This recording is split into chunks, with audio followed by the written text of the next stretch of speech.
दोस्तों I believe मेरी तरह आप सभी भी वेट कर रहे थे कि एस जयशंकर क्या स्पीच देंगे यूनाइटेड नेशंस जनरल असेंबली में। इस वीडियो पे हमारा मेन फोकस रहेगा एस जयशंकर ने क्या क्या बताया यूनाइटेड नेशंस पे एंड अदर कंट्रीज ने क्या क्या बयान दिया इंडिया को लेके। So let's begin our discussion. I bring to you the greetings of 1.3 billion plus people from the world's largest democracy. S Jaishankar ने अपनी स्पीच की शुरुआत की पीएम मोदी ने जो 5 प्लेजेस दिए थे इंडिया के 76th इंडिपेंडेंस डे पे, that we are resolve to make India a developed country in the next 25 years. एंड उन्होंने वसुधैव कुटुंबकम का भी टॉपिक उठाया यूनाइटेड नेशंस पे कि इंडिया कैसे मानता है कि वर्ल्ड एक फैमिली है। इंडिया के इसी कमिटमेंट के चलते इंडिया ने 100 से भी ज्यादा नेशंस को वैक्सीन का सपोर्ट प्रोवाइड किया। जब इंडिया खुद अपने इंटरनल प्रॉब्लम से जूझ रहा था, इंडिया ने 50,000 metric ton of wheat vaccines और मेडिकल सप्लाईज अफगानिस्तान को पहुंचाए। हमने श्रीलंका को भी $3.8 बिलियन का लाइन ऑफ क्रेडिट प्रोवाइड किया।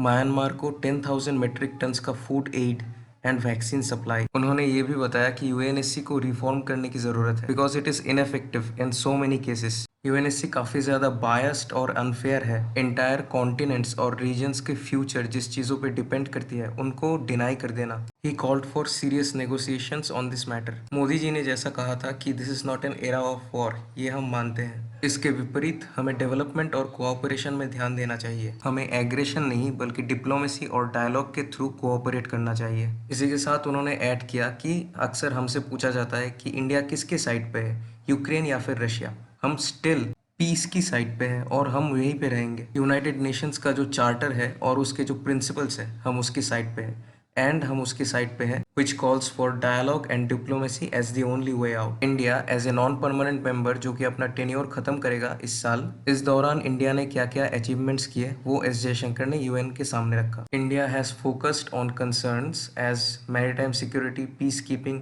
And counter terrorism. उन्होंने बताया कि इंडिया कैसे जीरो टॉलरेंस पॉलिसी रखता है टेररिज्म के अगेंस्ट। इन आवर व्यू कोई जस्टिफिकेशन नहीं है for any act of terrorism regardless of the motivation. इसी को बताते हुए उन्होंने ऐड किया कि इस साल की काउंटर टेररिज्म कमेटी इंडिया के द्वारा होस्ट किया जाएगा, तो उन्होंने सभी मेंबर स्टेट्स को इनवाइट किया इसमें ज्वाइन होने के लिए। उन्होंने चाइना को भी हिट करते हुए एक स्टेटमेंट दी, मैं चाहता हूँ वो आप सुने।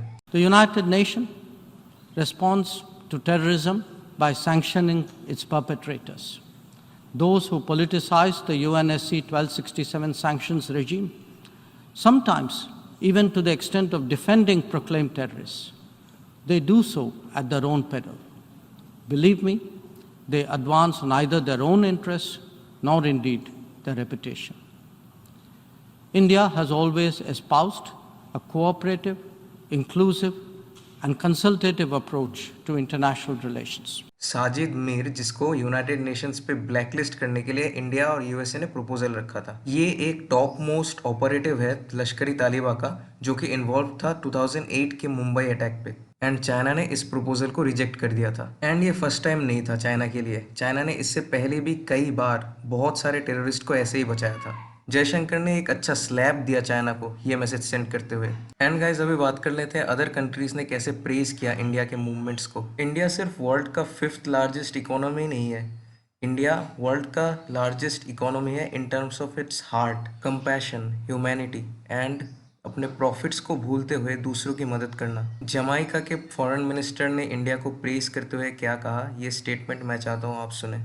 From the very outset, the Republic of India was a reliable partner and friend whose assistance was critical to our pandemic response.